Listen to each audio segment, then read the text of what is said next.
Hello everybody, so I am making this video about a situation that I heard about last week where somebody within the video game industry posted about an issue, and I don't really agree with their take on it at all. And I'm just explaining here what my viewpoint on it and why I don't agree with it. And I don't mean any ill intentions against this guy. I'm sure he's a good guy. It's just I'm sure he's a little bit mixed up in this situation is all. So I'm just providing my take and trying to bring this to your guys' attention as to why.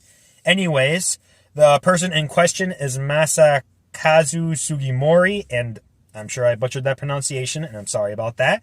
But anyways, he is a composer and a former Capcom developer, so I'm sure he's had plenty of experience in this field. But what he said about game key cards, or at least seemingly, is, and I quote, "Physical things always have a lifespan and will eventually break. Digital products, on the other hand, generally don't have a lifespan." Yeah. And he went on to say that game key cards measures against illegal copying and reducing the risk of it holding inventory. So I understand that last point, but the point before that, I don't.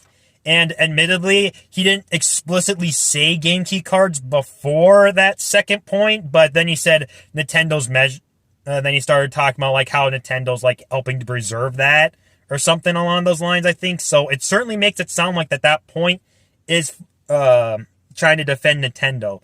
And here's why I think he's wrong.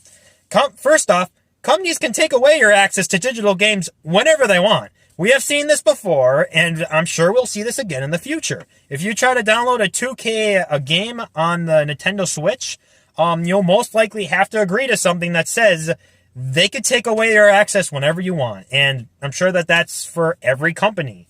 And, yeah, anyways, also, the console itself is subject to wear and tear. You know, the thing that's storing the digital games, in which I could understand what he means.